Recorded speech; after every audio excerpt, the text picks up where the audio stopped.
নমস্কার, আবার জার্মানির দুপুর থেকে বলছি।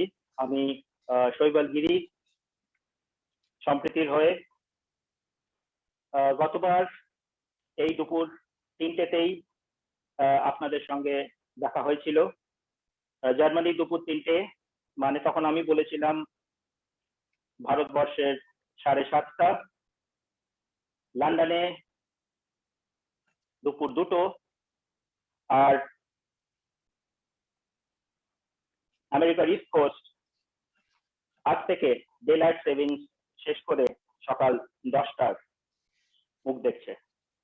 একটা জিনিস আমি তখন বা সেইবার হয়তো বলতে ভুলে গেছিলাম যে ভারতবর্ষের পূর্বতেও আমাদের অনেক দর্শক আছেন, এবং সুদূর কুয়ালালামপুর এবং সুদূর ব্যাংকক অস্ট্রেলিয়া থেকেও আমাদের অনেক দর্শক এই অনুষ্ঠান দেখেছেন। তাই আমি জাস্ট 1 মিনিটে আমাদের গন্তব্যের কথা একটু আপনাদের জানিয়ে দিই। নেতাজির 125তম জন্ম বার্ষিকীর উদ্দেশ্যে আমাদের এই যাত্রা শুরু হয়েছে গত মাসে। সম্প্রতি জার্মানির একটি বাঙালি সংগঠন, যে সংগঠনের প্রধান 2 পৃষ্ঠপোষক ডক্টর অনিতা পাফ এবং ওনার স্বামী ডক্টর মার্টিন পাফ, তাদের উদ্যোগে এবং তাদের সহযোগিতায় গত মাস থেকে আমি এবং আমার সংগঠনের সঙ্গে মিলে আমরা যে উদ্যোগ নিয়েছি সম্প্রীতির থেকে, সেই উদ্যোগের ফলস্বরূপ প্রতি মাসে আমরা এই নেতাজির 125তম বার্ষিকীর উদ্দেশ্যে প্রতি মাসে আমরা মিলিত হই এবং সেই মাসে নেতাজির জীবনী নিয়ে, the life and legacy of Netaji, এই বিষয়ে আমরা আলোচনা করি। গত মাসে আমরা প্রথমবার এই অনুষ্ঠান করি এবং সেই প্রথমবার ফেব্রুয়ারি মাসে নেতাজির সেই রোমহর্ষক 8ই ফেব্রুয়ারি জার্মানির বুক থেকে সাবমেরিনে করে জাপানের উদ্দেশ্যে যাত্রা, এবং সেখানে তার মাদাগাস্কারের পোস্টে সাবমেরিন বদলের কাহিনী আমরা শুনেছি, এবং আমরা হারমান উইন বলে এক টেকনিশিয়ানের কথা শুনেছি, যিনি সেই কাহিনী লিপিবদ্ধ করে গেছেন। তাছাড়াও আমরা ফেব্রুয়ারি মাসের একটি ফলক, নেতাজির জীবনের আরেকটি ফলক, হরিপুরা কংগ্রেস, সেটি নিয়েও আলোচনা করেছি। এবং তারপরে আপনাদের বহু বহু মন্তব্য আমরা পেয়েছি এবং সেই মন্তব্যগুলো আমরা সমস্ত পড়েছি, এবং পড়ে আমরা আগামী মাসে এবং আগামী দিনে যে দিন আমরা আবার আসবো প্রতি মাসে, আমরা সেসব নিয়ে আলোচনা করব এবং আপনাদের প্রতিটি মন্তব্য আমরা ধৈর্য সহকারে পড়ে এবং তার থেকে যা ফল নিয়ে এই অনুষ্ঠানকে আরো আরো ভালো করা যায় তার উদ্দেশ্যে আমরা কাজ করব। তাই অনুষ্ঠানের আগামী ভাগে আমাকে ভাষা বদলাতে হবে। I have to switch to English in the next part of the program because I will bring to you without any further ado into the discussions none other the known face that you have seen last time as well, and that is Dr.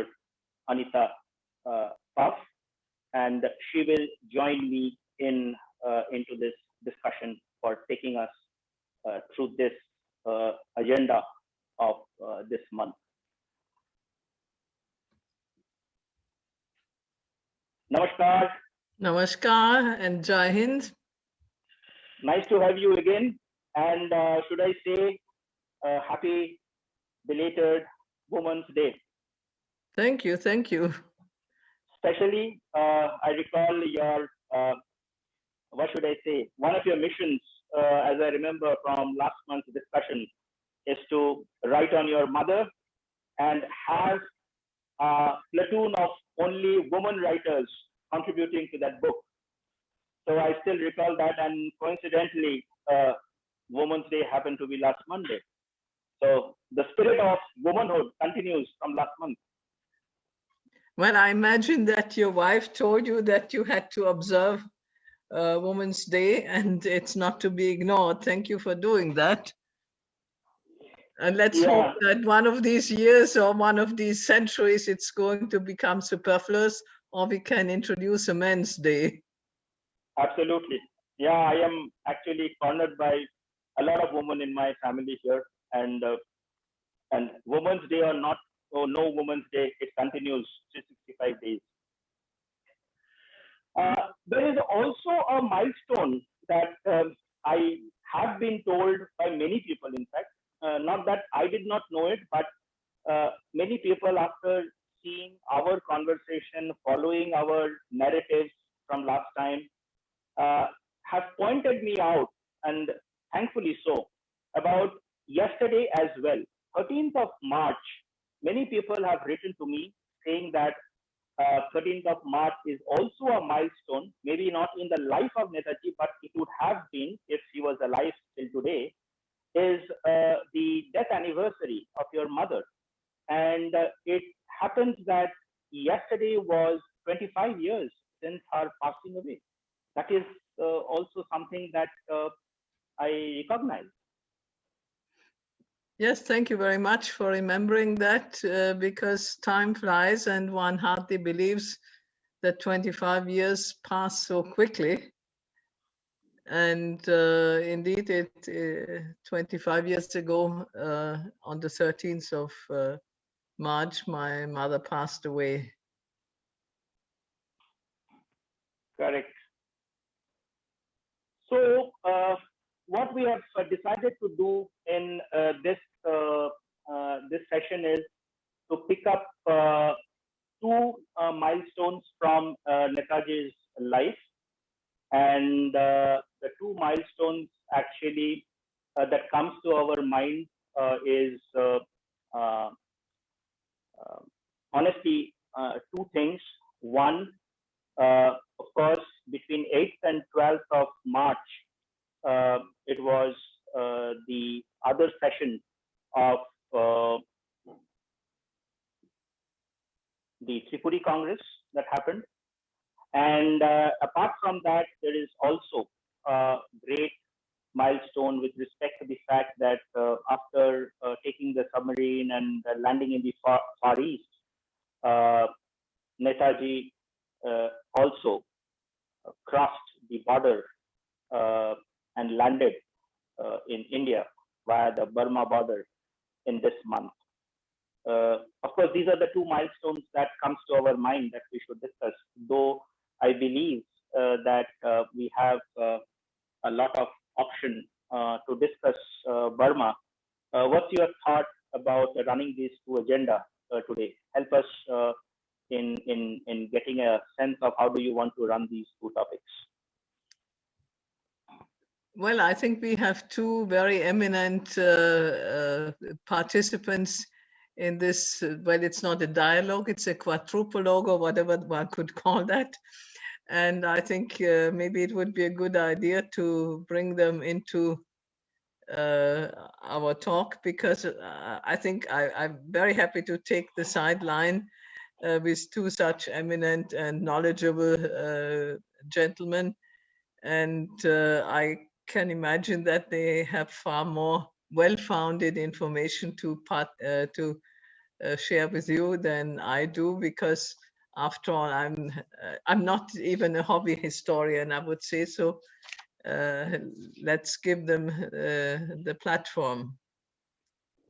Okay, but before I bring them in, I definitely would like to hear from you about about the association that you have heard, because I do have some idea that you were rather in touch with them many years, in fact, and all in connection with discovering the history of your father. I'm sorry, I didn't get it.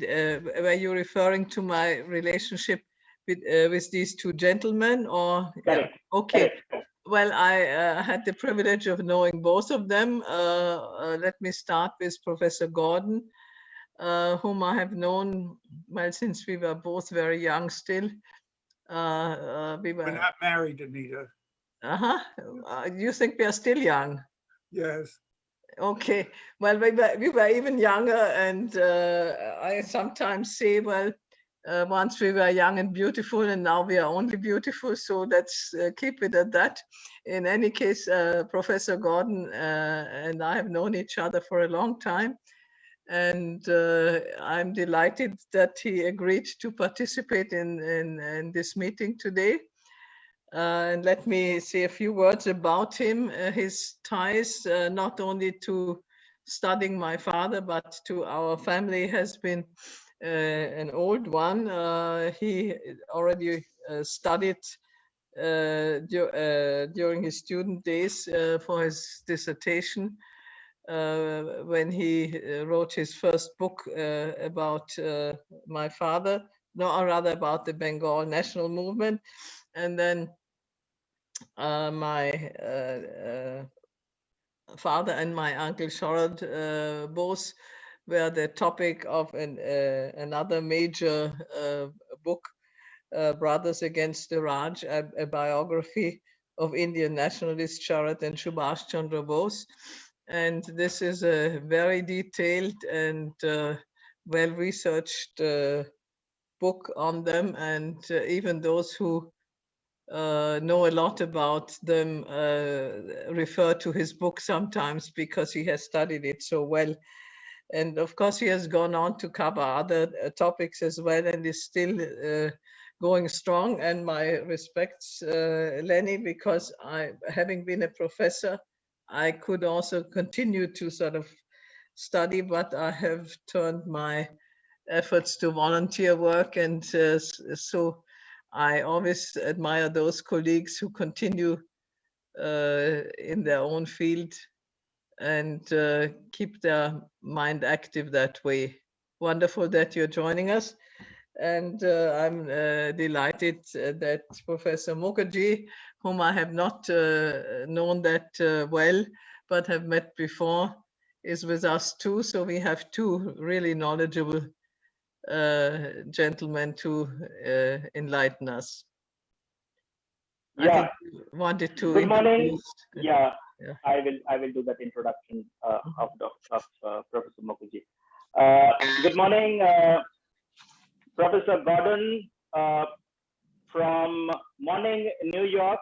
I think that's a great privilege for us to have you here, and you're not only joining, but you're agreeing to join us at quite a short notice. And I'm grateful to both of you, Professor Gordon and Professor Mukherjee, Rudranshu, for both of you agreeing to join us and adding so much light to our initiative and program, as you know.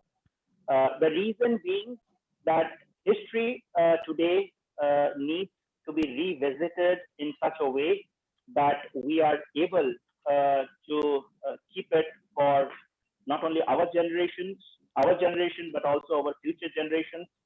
And the way that I have personally been enriched in the last few days of interaction with both of you, I do believe that today's session will be another enriching for the entire audience who has joined us. But honestly, I think it is my duty as well to make a very formal introduction of your credentials. The reason being, people should know that there are other achievements as well behind those very, very famous and intensively researched books that either of you have written. So going with Professor Mukherjee, I take this opportunity to introduce him. He is the Chancellor and the Professor of History at the Ashoka University, and he is also the founding Vice Chancellor of that university. He studied history in Presidency College, and of course, from there he went to Jawaharlal Nehru University in Delhi. From there to Oxford, then did his DPhil in modern history in the University of Oxford, and then he has been the reader in the history department of Calcutta University before undertaking a lot of visiting appointments in Princeton, Manchester, California, etc. But what I personally have known him is eagerly awaiting for those editorial pages of the Telegraph where his column used to come out, and we used to eagerly wait for his columns frequently. He is very famous for the book he has written on Nehru and Bose, Parallel Lives, but that is very relevant for today's discussion. Apart from that, I don't want to lose notice of the fact that he has also written 5 other books on the revolt of 1857, especially the notable one in Powers in Revolt, and the ones on Twilight Falls on Liberalism and Nehru, A Short Introduction. So welcome, Professor Mukherjee, to our discussions. Thank you, Shaibal. Thank you. It's a privilege seeing Anita once again, and Lenny after a long time, both of you after a very long time. Thank you so much. All 3 of you have the privilege of calling him Lenny, but I would prefer to call him Professor Gordon because I love professors, and therefore I would prefer to call Professor Mukherjee rather than Rudranshu, which is more easily coming out from me. And similarly, even though Lenny might be coming on very easily, but still your introduction is as Professor Gordon. So Professor Gordon, here goes your introduction. You graduated from the Amherst College and received your Ph.D. from the Harvard University. And it appears that even though Bengali is not in your veins, everything that you have done in your life centers around Bengal, because your PhD in 1974 was actually on the Nationalist Movement of Bengal between 1876 and 1940. Then, of course, came the biggest milestone that we all know you for. Penguin published Brothers Against the Raj, a biography of the Indian nationals, Sarat and Subhas Chandra Bose, and that is going to be perhaps the nucleus of today's discussion that we are going to have with you. But your association with Bengal and Bengalis continue from there. Interestingly, you have also written a book, or co-edited, a book on sources of Indian traditions, 1700 onwards, which is a very interesting one when I read it in your CV, and I'm curious to know about it at a later point in time. Not to forget the fact that currently you are trying to finish a book on India and America from the 18th century to the present, and then even after you have retired from teaching in 2002, you are also writing a memoir on your relations with Indian friends over half a century. And many of those friends I have seen you acknowledging in the preface of your famous book. So Professor Gordon, I think it is time that you get a Bengali surname soon. What do you want? It's time that you also get a Bengali surname after having worked so Bengali extensively surname. on Bengal. I don't know. Not sure what Bengali surname I should have. Okay. As we know that today's discussion, actually, we want to focus on the political aspect of the Haripura Congress. Tripuri. Tripuri Congress, yeah.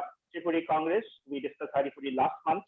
And I would like to divide this discussion into 4 parts, or rather 4 axes, because after Haripura Congress, Tripuri came at a very interesting juncture. And if you would like to take up in the first part of our discussion, the context of the Tripuri Congress, please, in 1939, what was the backdrop, and how did it happen, and what led to whatever happened in Tripuri? You want to go? Yes, first? okay. Yeah. Well, I have my own view of your enterprise and of what I'm going to contribute to it. And I also have a good idea of what Rudranshu should do after I say my very first remarks. Okay. As I explained to you when we talked before this conversation, there is a problem of focusing on just one event and one moment in time. And we have to go back in time and culture and sometimes deep into history to understand one particular event that occurs, say in 1939, as we're talking about here. Anyway, Gandhi and Bose is something that I started focusing on even as I was a student, when I saw that Bengalis were very ambivalent, if not negative, about Gandhi going back to the earliest 1920s when Gandhi came to the fore. And Subhas Bose came back from England, having resigned from ICS, met Gandhi in 21, wasn't thrilled, but he assigned himself to work for C.R. Das.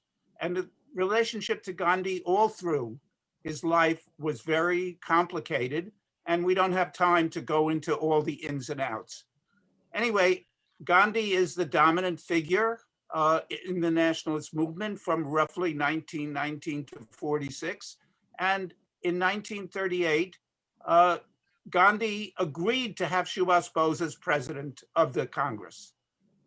There had not been any contests for Congress presidency, and he was agreeable after Nehru had served 2 terms to have Subhas Bose as president.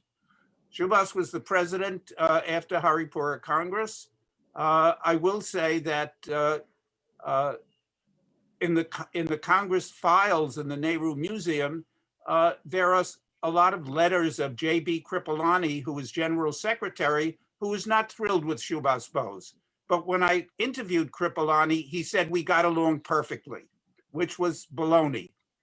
Anyway, they got through the year, and then in the campaign for deciding who would be the next president of the Congress, Subhas Bose said that he would put himself forward if there was no other leftist who was willing to stand. Gandhi was against this. There was an election. Sitaramaya was Gandhi's candidate. He beat him. Gandhi said, "It is my defeat, not Sitaramaya's." And as I said to you, many people outside of Bengal, from the leftist organizations, Congress Socialists, Communists, Royists, throughout India, Punjab, Maharashtra, South Bengal, all supported Subhas. It wasn't overwhelming, but he did win, beat Gandhi's candidate, and Gandhi said, "It's my defeat." But Gandhi was a shrewd operator, and Gandhi was not willing really to have Subhas. He said before the election, there's no need for Subhas to stand again. And he was quite antipathetic to this. And I want to read a paragraph from my book about Gandhi and Bose, and then Rudranshu might say something about Nehru, Bose, and Gandhi after I do this little paragraph about Gandhi. Gandhi was a political master, combining native intelligence with legal training and long experience. He was a formidable opponent. Bose tried to persuade Gandhi, this is after this Congress session and after something called the Pant Resolution, which said the working committee had to be formed with Gandhi's approval. Bose tried to persuade Gandhi that the latter was above mere politics and that Bose accepted him as the leader. Gandhi would not bend. He said he bore no ill will towards anyone, but he had some anger at Bose, hardly even hidden. Seeing the strengths and weaknesses of each side, understanding Bose perhaps better than Bose understood himself, Gandhi offered Bose a challenge in every communication from the election to the end of April. What Gandhi was saying to Bose was, show me your team, show me your program, show me the Congress supports your approach rather than mine. If you have no adequate team, if you have no workable program, if you have limited support, get out of the way and let my men, meaning Patel and company, get on with my program. Nehru was caught in the middle. Nehru wanted to work out a deal so that Subhas Bose would stay as Congress president. Gandhi was not willing to have that. And maybe Rudranshu could say something about Nehru in this situation. Thank you, Lenny. I just want to add one small detail. And as you rightly said, you cannot talk about Tripuri without the previous context. Yes. Even when Subhas was selected by Gandhi at Haripuri, for the Haripuri Congress, it was a very reluctant choice. Gandhi actually said this is unavoidable. Subhas is not dependable, but we have no other person to actually be the president of the Congress. So we must keep this in mind when we talk about Gandhi's reluctance to give Subhas a second term. Subhas was perfectly justified in asking for a second term because Nehru had been given a second term. So naturally, Subhas thought, why shouldn't he get a second term? And Nehru's argument for a second term had been that 1 year is too short a term to implement any program. And so Subhas was following in his friend's footsteps, in fact, by asking for a second term. So Gandhi refused to give him a second term, as you rightly pointed out, Lenny. But behind Gandhi, I think what was pushing Gandhi was actually Vallabhbhai Patel. This is my submission, because there had been a major falling out between Subhas and Vallabhbhai Patel over Vittalbhai Patel's will, where Vittalbhai had actually left a very large portion of his estate to Subhas so that he could use that money to further the cause of India's freedom. Vallabhbhai Patel refused to accept that will. Explain that it's his brother. Vittalbhai is the elder brother of Vallabhbhai Patel, and Vallabhbhai refused to accept that will. And actually it went through from the lower court to the highest court in Bombay with some of the leading lawyers representing the Patel side. And Vallabhbhai Patel won that case. But before he won, one should also say that he took out a statement from every single possible legatee of that will that they would not take a rupee from that estate of Vittalbhai Patel. So this bitterness was already there. Subhas was very disappointed by the fact that Vallabhbhai Patel had actually challenged Vittalbhai Patel's will. And Vallabhbhai was never a supporter of Subhas. Even when he was at president after the Haripuri session, he writes to Rajendra Prasad saying, Nehru is abroad, you are going away, and we have a president now who doesn't know his job.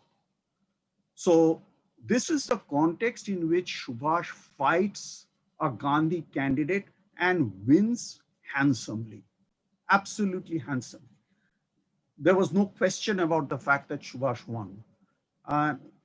Gandhi took it personally, as Lenny has rightly pointed out, and Subhas was very sad about this. I like to read out a line that Subhas wrote at this time when Gandhi said, it's actually my defeat. He said, Subhas wrote, it will always be my aim and object to try and win his confidence, meaning Gandhi's confidence, for the simple reason that it'll be tragic. It'll be a tragic thing for me if I succeed in winning the confidence of other people, but fail to win the confidence of India's greatest man. So there is a clear admission here of the importance of Gandhi. And for some reason, probably being pushed by Vallabhbhai Patel and Raja Gopalachari and that kind of group, Gandhi appears at his worst here. He's just not willing to yield an inch of space to Subhas. He says, you are the president, you form the working committee. Yeah, okay. You have the right to do it. I add in two things. I want to add two things. I was just coming to Nehru, by the way. Okay. We'll give you Nehru, and then I'll add my things, and maybe I'll have more if you give us Nehru. And after you talk about Nehru, Rudranshu, I have a question on that. Yeah. Okay, go ahead. No, Rudranshu, please go ahead. So Nehru, as Lenny said, is caught in the middle. He's very fond of Subhash and he is very loyal to Gandhi. So, and all the letters that are going to and fro, Subhash at this point of time is recovering from a very serious bout of fever, and he is convalescing in a place just outside Dhanbad. And Gandhi is in Wardha, and Nehru is in Allahabad. So Subhash and Gandhi are corresponding, and all the letters are being copied to Nehru. So Nehru is privy to this entire correspondence. And Nehru actually is telling Gandhi that, look, please sit with Subhash and solve this. We cannot afford to have Subhash going out of the Congress at this point of time. It is unfair and it will serve the Congress very badly if we were to lose Subhash. There is also a side debate going on between Subhash and Nehru at this point of time. At certain points, this debate, this discussion actually turns quite acrimonious, with Subhash writing a 27-page letter, typed 27-page letter to Nehru, saying various kinds of things and where you have let me down and this, that, and the other. And Nehru replies to that rather graciously, saying, I'm sorry I haven't been able to match all that you expected from me. But despite this, Subhash, in spite of his illness, invites Nehru to come to Dhanbad, that place where he is convalescing. And he said, could you run down very quickly, even for a few hours? We need to talk.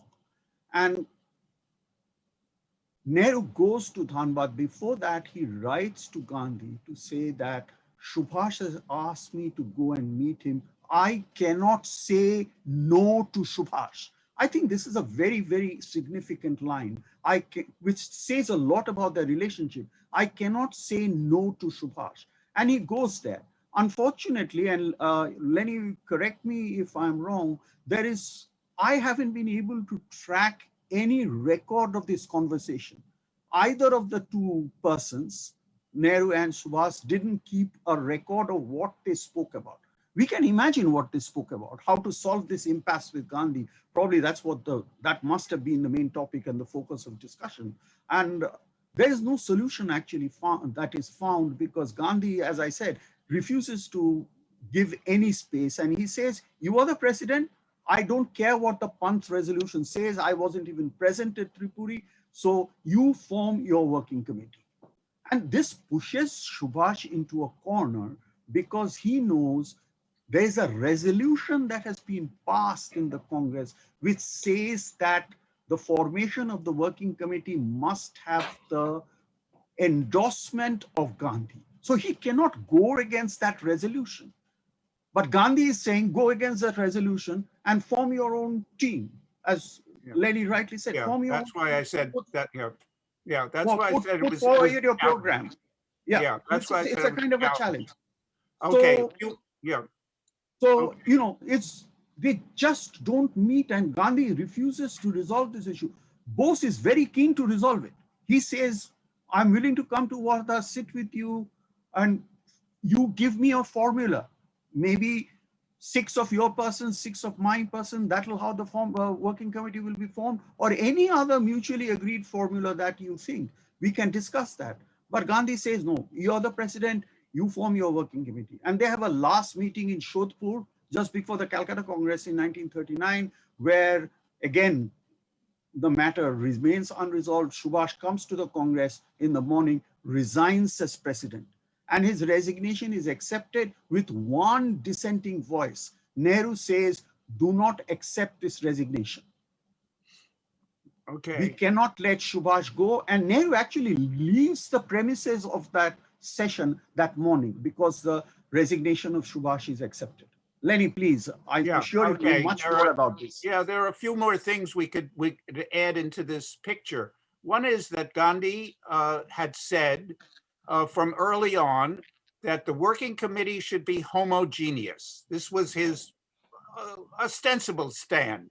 So that's why he challenged Subhas, you form your working committee. Subhas did not trust all these miscellaneous leftist people, including M.N. Roy and some others. And Narendra Deva. as you said, he proposed to Gandhi, you name some and I'll name some and we'll have a working committee. And Nehru, I think, suggested that at least 2 Congress socialists should be put in there and Subhas should remain. One other thing that I want to bring into the picture, Subhas wrote this book that Anita knows very well called The Indian Struggle. It had been banned for a long time by the government of India. It has some pretty scathing comments about the so-called old guard, has-beens, he called them, Patel and company, Gandhi. Although he has a bow to Gandhi for having built up the movement, it's very critical of the Gandhian people, many of whom were in the working committee. This book was released.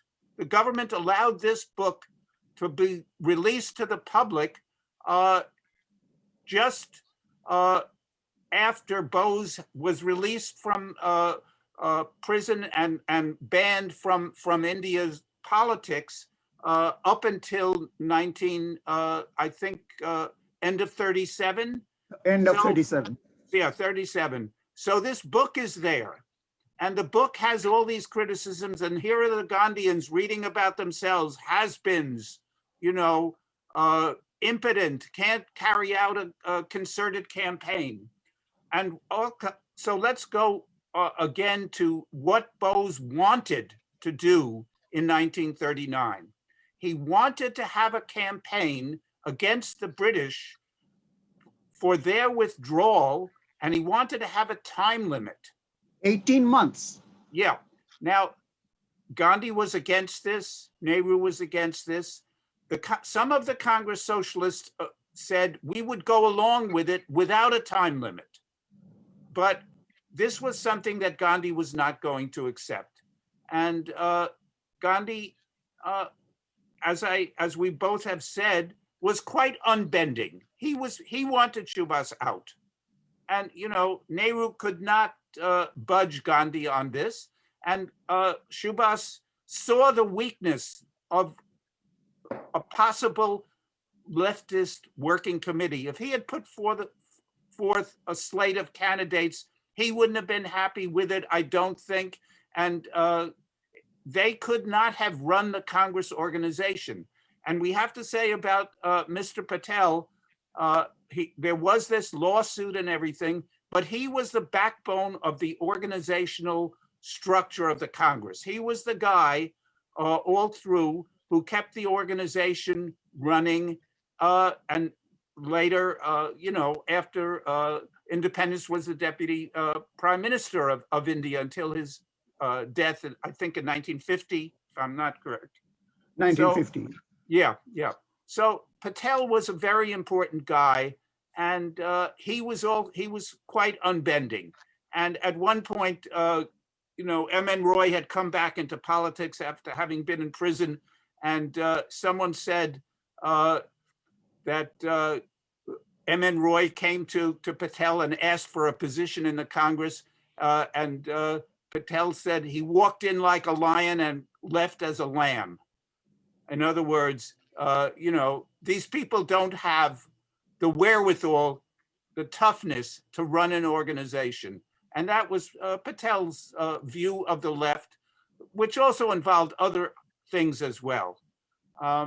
Lenny, if in terms of the Subhas's program, if I could just add one very significant item, which also in part explains the differences that Subhas had with Gandhi. During his first term as president, Subhas takes this very innovative step of forming a planning unit within the Congress, something that will take economic planning in the model of the Soviet Union as a future agenda for India. And as the president of the Congress, he's ex officio chairman of that unit, but he requests especially Nehru to be the deputy chairman and actually the working chairman to carry out the planning, the working of the operations of that cell. And this is one job. Nehru writes to Subhash, actually he says, this is one job that I will accept with alacrity. One office that I will take. I love to doing it. I'm very, very interested in doing this. And, you know, if anything was further from Gandhi's intellectual and political landscape, it was socialist planning. But both Subhash and Nehru are very strong proponents of this idea. And this is one aspect where also programmatically, Gandhi and Congress and Subhash's program are radically different.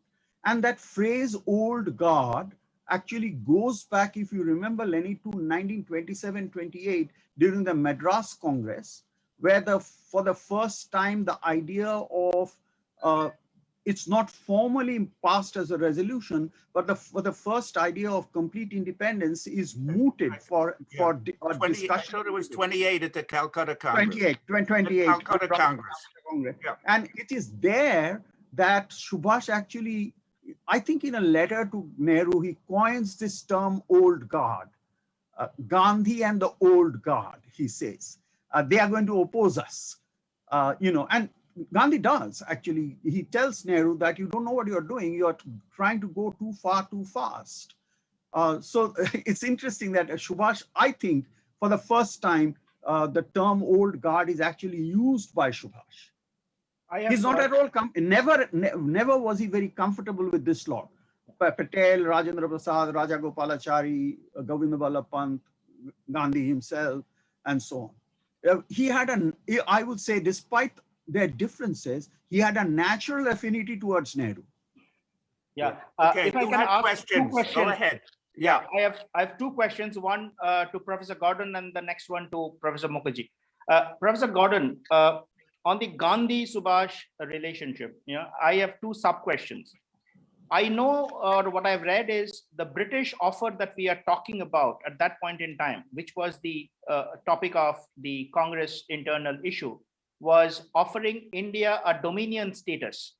Can you help us or something like that? No, they're not offering that. Dominion status is over and done with by 1929, 1930. Okay. No. Yeah. Okay. Late 1930s, it's not on the agenda. Okay, so they had given provincial autonomy. That was what the 1935 Act, Government of India Act. Yeah, that's what they gave. Okay, then the next point that I have is at a higher level for people like us who perhaps is not at that depth of the happenings there. Could you help us understand that what was Gandhi's motive behind playing against Subhash? Was it a non-violence movement against a military movement, or was it a political mileage against a clout on the Congress? What do you think was Gandhi's actual motive if they have this difference in opinion? Well, I Could think I come in on this? Yeah. Well, let me say something. Okay, and then right. What you've already said is you quoted that passage where Gandhi said Subhas is unreliable. Now, Gandhi knew something about Subhas's ties to these revolutionary groups in Bengal, which were in the background. Some of them were now in the Congress, and Gandhi knew that Subhas was not what he called 100% nonviolent man. 100% Gandhians were what he wanted. Nehru was, maybe a 75% Gandhian in this respect. But both Rudranshu and I have brought out several of the points here. One was about socialist planning. One was about the ultimatum. And Gandhi wanted to control how this movement was going to go forward. Yeah, it's and a question of was control. not going to go along with how Gandhi wanted it to go forward. Okay. Yeah. It is the question of losing control. Very much a matter of control. And in the Panth, even though it's called the Panth resolution, it was drafted by Raja Gopalachari. And Raja Gopalachari, while introducing the Panth resolution, he's actually says there are two boats out there. One boat, at the helm of that one boat is Gandhi. And the second boat is a leaky boat The phrase that was used was it was a leaky boat, and we cannot get onto a boat that is leaking, referring to Subhas's attempt to lead the Congress. Okay. So that is the background in trying to shackle Subhas through the Panth resolution.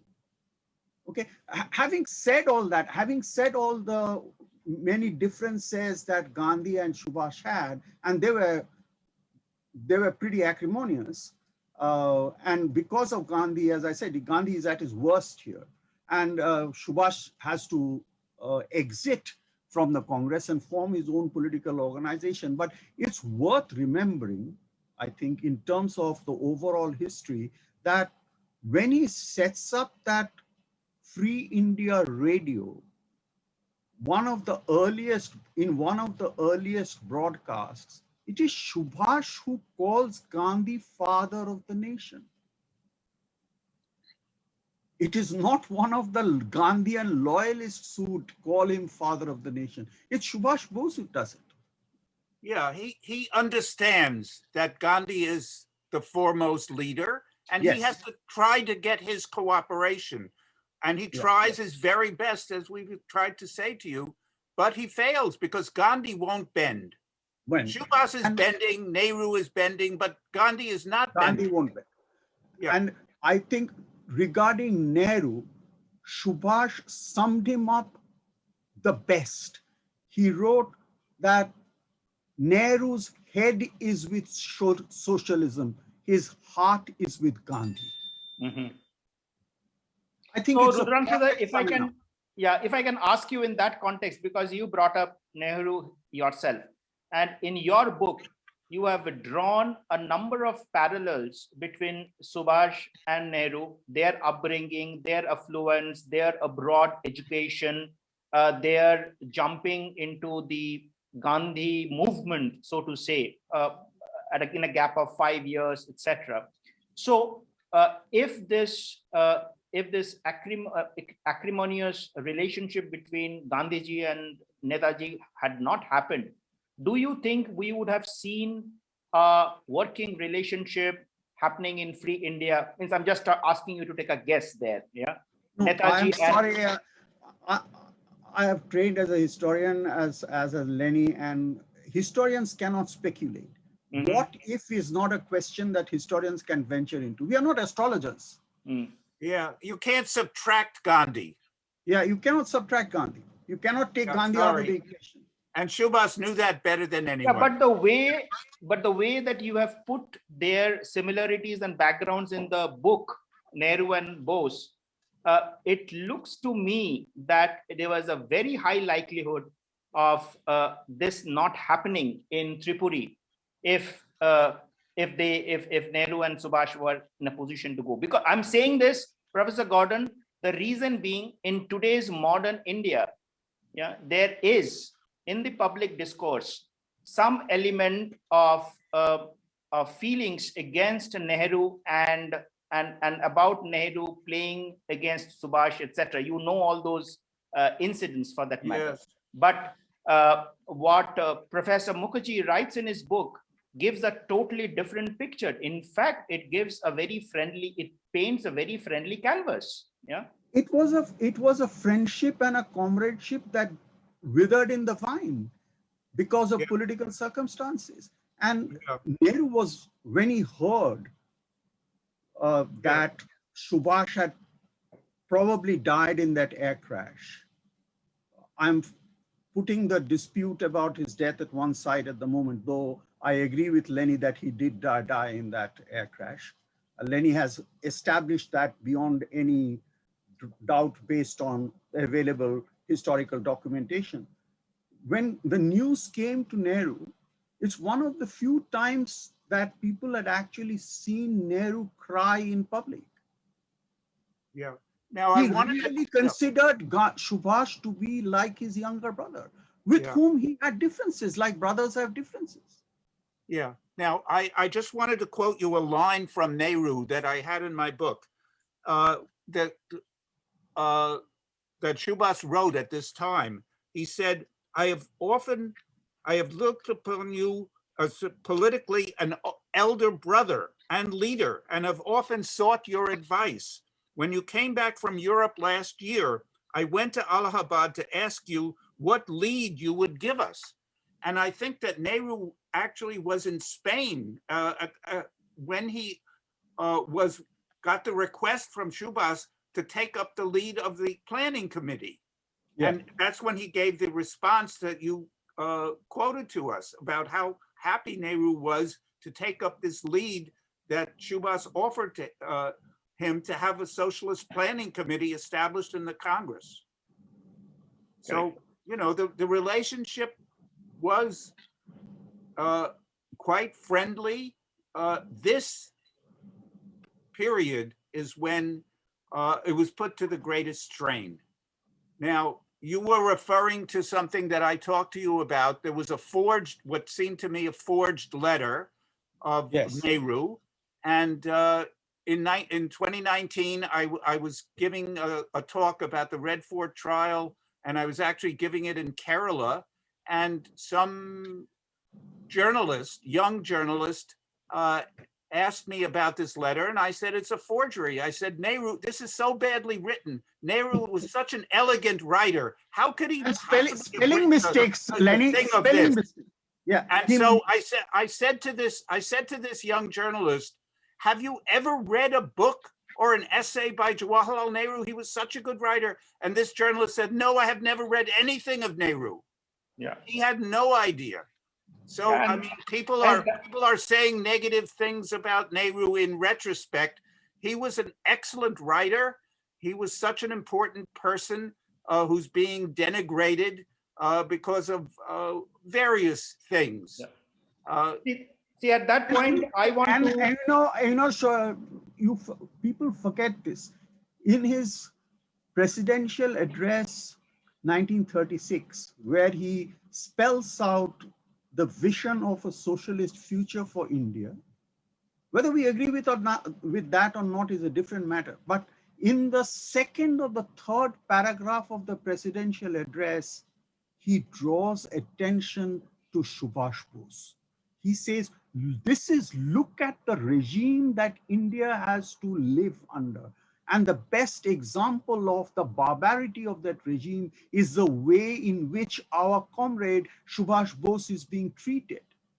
There are no charges that have been framed against him, but he's still under arrest. What kind of a regime is this? And the Congress should fight to have Subhas free.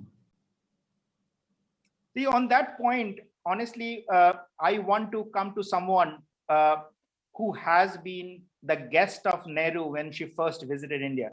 I know you have not seen Mahatma Gandhi, but you have had the hospitality of Jawaharlal Nehru in 1961 when you first came to India. What was your feeling about the relationship between your father and Nehru, for that matter? What is your impression, I should say?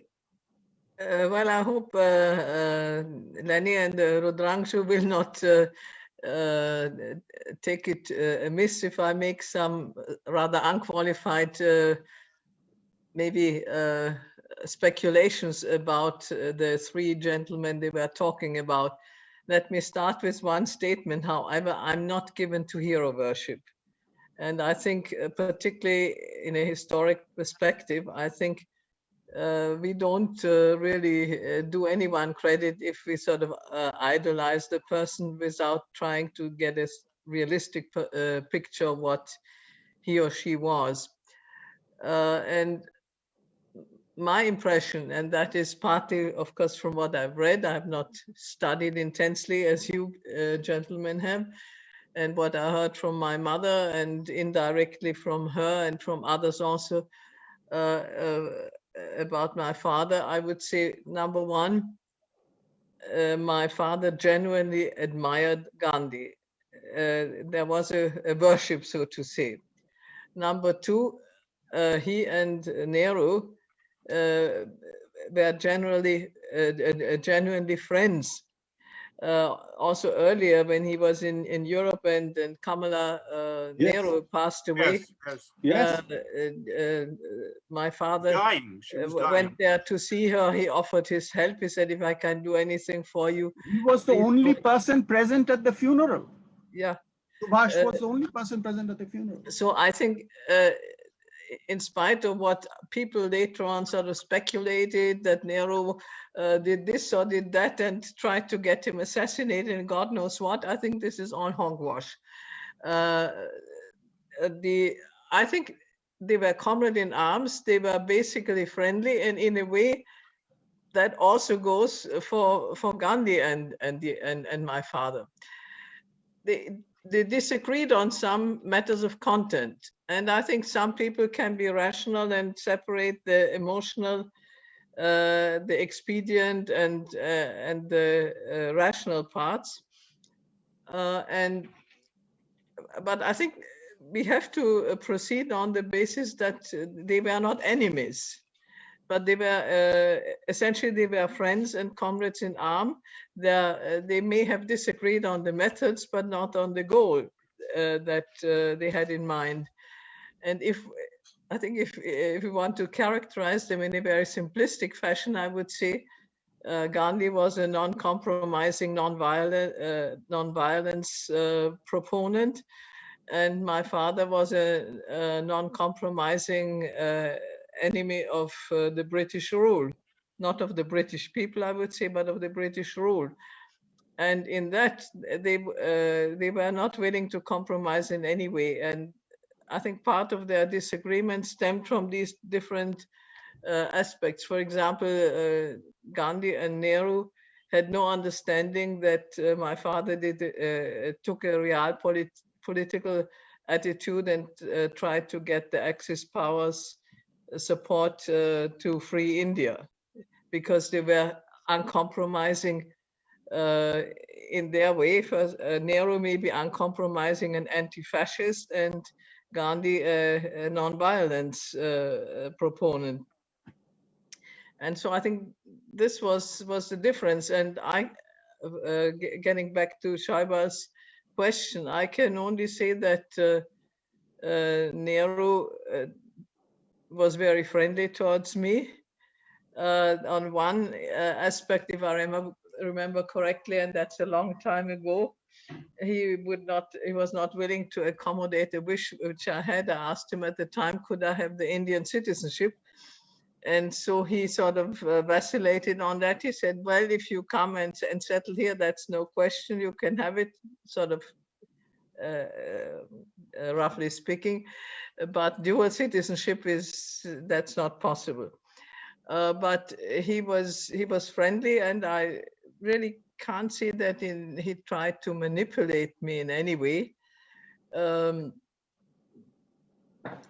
I have a feeling that his attitude was partly borne out by the essentially positive relationships between him and my father. Notwithstanding that, of course, later you had a totally different attitude, less so by him, but maybe by what I would now call the Nehru-Gandhi clan and the people around them. I think there were some people who sort of thought they pleased, say, Indira or Rajiv or any of the Nehru-Gandhi clan by sort of playing down my father. And I think this was more at a different level. I would like to give you an example. One of the Indian ambassadors to Germany, I don't recall who it was, told me that when he became ambassador to Germany, he was going to get in touch with many of the NRIs here and sort of organize something along those. And he mentioned vis-a-vis the foreign office or whoever, that one major object was to get in touch with me. And all of a sudden they got very upset and excited. So we have to check with the prime minister whether you should do that. And I don't remember when it was and who. I think maybe Narasimha Rao was the prime minister, but I'm not sure. he said, yeah, of course you can do that.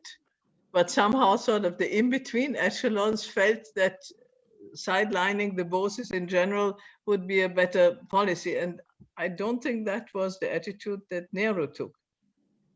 He may have had a very personal interest during the period when partition was discovered and transfer of power, as the British call it. But I refuse to accept that these two men were enemies. Okay. So just because you mentioned about Nehru and your request for dual citizenship, a kind of a naughty question comes to my mind. So did it take 50 years to get you the OCI then? Well, I got the PIO sometime when it was possible, and the OCI even later, because any bureaucracy and going through applications is a pain in the neck. So I really got it at the you can write a book. How many prime ministers the OCI at the more or less last moment. Okay, thank you. I think we have gone through the crux of the discussion, and I will now take a few questions from the audience. As you know, we are telecasting live on Facebook, on YouTube, as well as there are people on this Zoom channel as well. And for the benefit of the audience, we are primarily discussing the Tripuri Congress in this March edition of the Anita Dialogues, because the Tripuri Congress was a milestone in Netaji's life, and we are discussing the relationship between Netaji, Subhas, Nehru, Gandhi, Patel, and of course, we are coming to the last axis of the discussion. But after this question, and I think Professor Gordon, this question perhaps should go to you, because this question has come from Facebook, and I'm reading it from one Mr. Anirban Mitra, who says, was the old guard and within brackets G.D. Birla alarmed that Bose's socialist planning idea might compromise major industrial profits? Well, you know, Mr. Birla and Mr. Gandhi were joined at the hip. When Birla, whose memoir is called In the Shadow of the Mahatma, when Birla came to be a backer of Congress and mainly Gandhi's activities, Birla wrote to Gandhi, if you have any need of money, please write to me. So there is a conflict or an opposition there. Whether Birla was worried, I don't know whether he was worried. I was actually quite surprised in another context when I was working on my book, which I hope to be published before I pass from the scene, about India and America. I was reading the correspondence of Birla and Nehru in the Nehru Library, and after independence, and it was extremely friendly.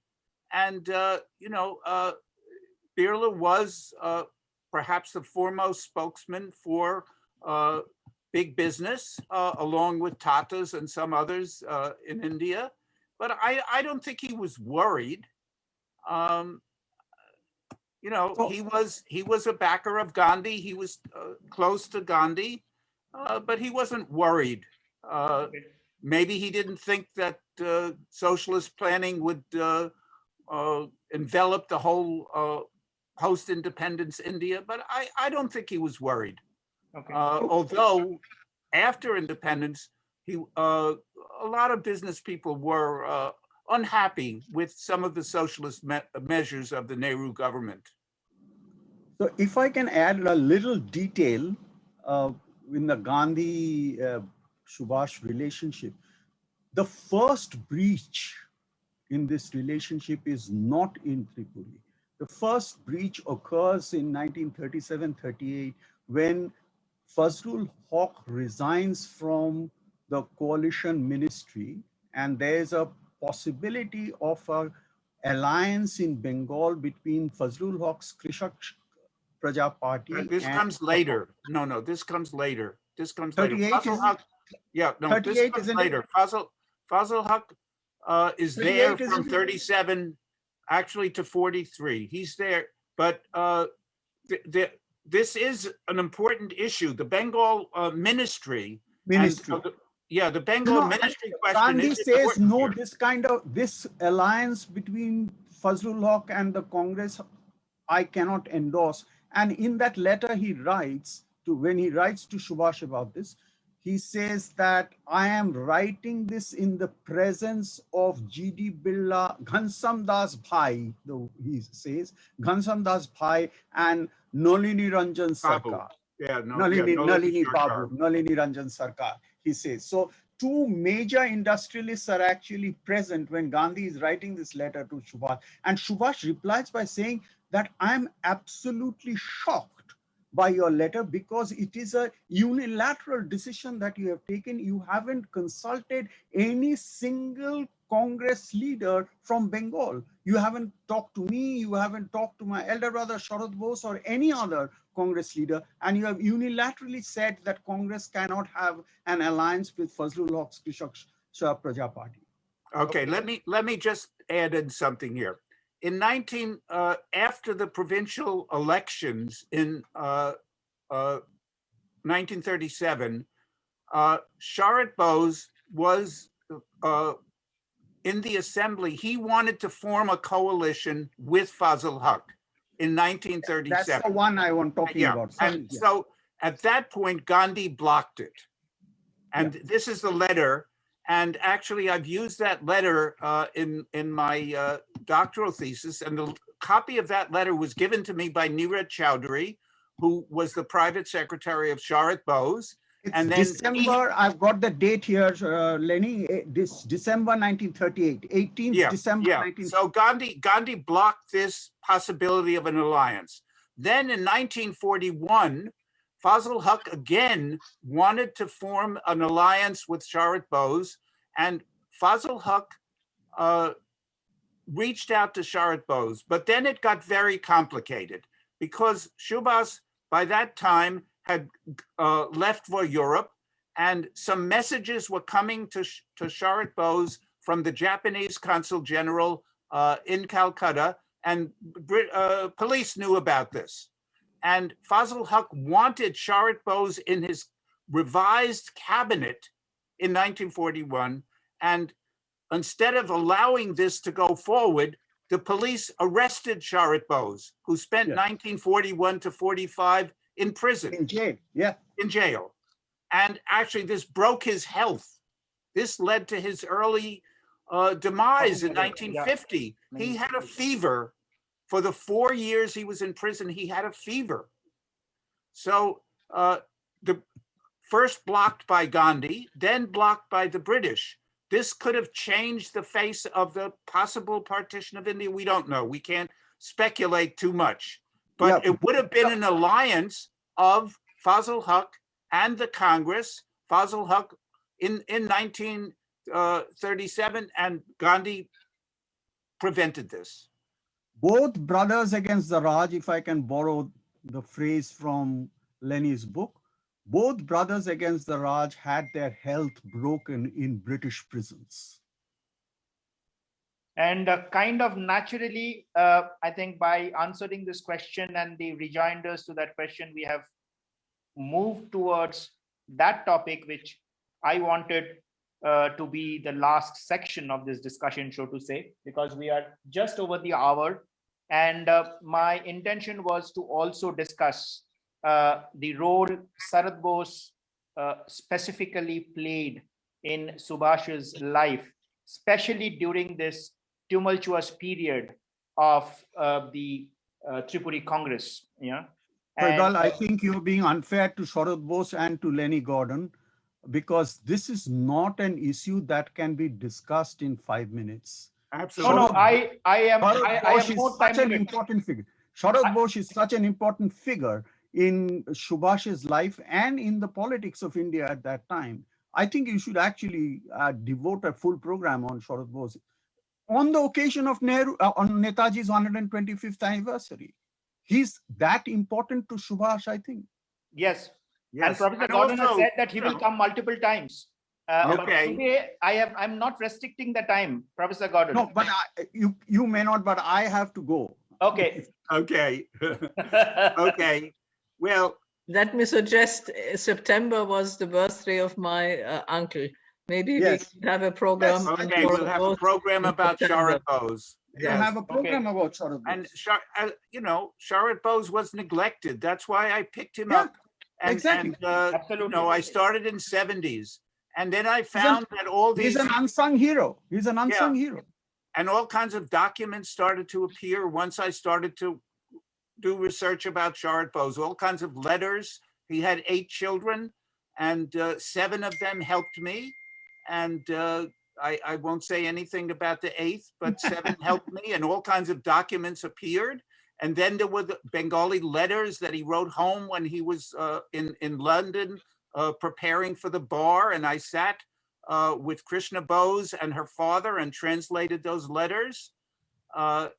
Anyway, he was very important in the you know, the legislative side. And then we have to remember from 45 to 50, he was there alone, trying to Yes. prevent the partition of India. He was perhaps the most important Congress leader who was absolutely against the partition. He said, you should not divide India on the basis of religion. And so that's why, you know, we need to remember and have some attention paid to Sharat Bose. I strongly advocate a program on Sharat Bose Okay. Yeah. on the occasion to of take it on 120 your on the agenda. 125th year. Yes, Okay. because these are lives that are absolutely intertwined. Yes. Bharat So and Subhas. respecting your wishes and taking the proposal, we will, of course, then have both of you back. Now, this was not planned, right? We will have both of you back to discuss Sharat Bose in September again. Professor Gordon, I see you nodding your head, but you have already... you know, when you're 83 years old, you can't say, you know, exactly where you will be 6 months hence. Professor Gordon, you have already... You know, Many I'm God happy. bless I'm you, happy but to have a long return, and life. I think that this worked out nicely for in my opinion, that we complemented each other here, and we have a lot of agreement. I'm happy to come back, but as I said to you, I hesitate in making appointments too far in the future. We have already made the appointment for August, Professor Okay. Gordon. Okay. Yeah, you are coming back in August. I am only adding September to it. Okay. Shaibal, I want to give you a hint that during the next meeting, we'll have somebody who will be even more advanced in age than 83. Okay, You good, are a absolutely. young Lenny. So Okay, I cheer think me up. Anita, may I take your leave, please? Yes. Well, it was a pleasure to see you again. Yes. Yes, Thank yeah, you. lovely to see you. Thank Lovely you. to see you. thank you, God bless. Rudranshu. We made an appointment for 30 minutes. You stayed more than an hour. Deeply appreciated, and see you definitely in September in our session again. Lenny, take care. Yes. Thank you. Yeah. So what we were trying to tell Professor Gordon as well is the fact that next we did not discuss Burma crossing of Netaji this month for a reason. We have Lieutenant Asha Sahai Chaudhary. She is joining us from the Rani Jhansi Regiment next month. Good. Her son, I think, is in this conference as well. Mr. Chaudhary, if you are listening us, I am letting Professor Gordon know, and what Madam Pfaff said, that a 10 years older person will join us next month. So don't worry, you will be all fine in August and Good. September, Okay. and we will have I you look forward. back. Okay, fine. So on that note, I think we're quite good on time, and I have taken the question that I wanted to take. There are a lot of other questions. Actually, there was a question which was coming around the role played by Patel in the frayed relationship between Gandhiji and Netaji. If you want to take that as the last question, you are welcome. Well, I think Rudranshu brought in one element, which was that lawsuit. But I don't think, to me, I don't think that was a decisive thing. It was an important element. I think that Patel was, a Gandhi man, and I think if you talk about ties to big business, to Birla, etc., Sardar Patel represented one of those who was tied to big indigenous business interests in India. And this socialist planning was anathema. He was also against other parts of the Subhas, we might call it the Subhas Bose program. I don't know what else we have to say right now. I mean, somehow Jawaharlal Nehru managed with difficulty himself to get along with Patel. And after independence, this was a very strained relationship.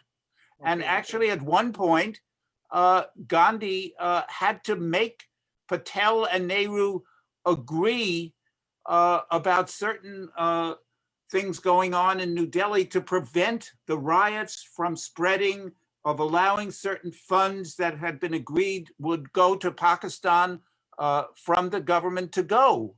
And Gandhi had to bring together Patel and Nehru. So it wasn't only Subhas who had trouble with Patel, it was Nehru as well. Okay. Professor Gordon, it was great having you, and we will have you again as we discussed. Yes. And thank you for joining us and adding so much of perspectives into the relationship that Netaji had with the various sections of the Congress Party and Gandhiji in specifics. And I will ask Dr. Pfaff to make any closing comments regarding today's session. I would also like to thank Lenny and, of course, in absence now, Rudranshu, for their very insightful discussion of this topic, even though we did not have a very long time to go through it. I think maybe some of our listeners are younger and we are not so familiar with these things. And for them, it is past history, but I guess we can always learn some things from past history indirectly to also apply to later day happenings. And let me just add one thought to that. I think the ideology of political movements are important, but one cannot disassociate it completely from the outstanding persons. If they're outstanding, usually they're at the top. And many of the things, if you just look at the ideology, might have taken a different way, or today would take a different way if you sort of subtracted the personalities. I think one of the two of you said before, you cannot subtract Gandhi out of the discussion. And I think this is ultimately true, that certain persons do have an impact on the overall trend of movement. And today, of course, you discussed three persons who certainly did. And I'm looking forward to the discussion in September about my uncle Sharat Bose, because I certainly agree with you that he was a very important person, but he certainly did not get his due in the discussions later on, and even today, that there are a few people who really are familiar with the outstanding influence that he could have had. And some may say, unfortunately, he did not manage to have. So let us all be students of sort of laywomen, students of history during this ongoing year of the 125th would be birth year of my father. Thank you very much, and Jai Hind to all of you. Yes, thank you, Professor Gordon from our side as well as Professor Mukherjee. It was a great session, and actually privileged to spend. I am the most privileged person to spend in the company of three of you and learning so much and knowing that perhaps there is so much books don't give you unless you meet the wise men and women. So that was what I was experiencing today. I wish you both of you the best of health. I wish to meet you soon in future, and my thanks especially to also to Dr. Ramchandra Guha, whom actually I had invited as well. He could not join today, but he definitely gave me a lot of advice as to what to talk and what to discuss and how to run this in terms of his feelings. So I'm indebted to him. There are a lot of people who have joined over Facebook, YouTube, and this Zoom conference. The members of Sampriti and people as far as from Kuala Lumpur, Bangkok, right up to the West Coast. Today, West Coast is just waking up, but still people have joined. So thank you, everyone. And as a perhaps the last point which I would like to mention is we will be back on 11th of April, and we will discuss with another freedom fighter, a living legend, so to say, Lieutenant Asha Sahai Chowdhury. She was a part of the Rani Jhansi regiment, and she will join us in 11th of April to discuss her experience from Bangkok to the borders of India. And that is why I said I will come back to Bangkok in next month or at the end of this session. So Professor Gordon, you are of course welcome to join us if you wish. And for the rest of the audience who have tuned in, please come back to us on 11th of April. You will see all the announcements on sampritimunich.org and our Facebook and YouTube pages. Thank you, everyone, and have a nice weekend wherever you are. Stay safe and stay healthy. Namaskar. Thank you. Thank you.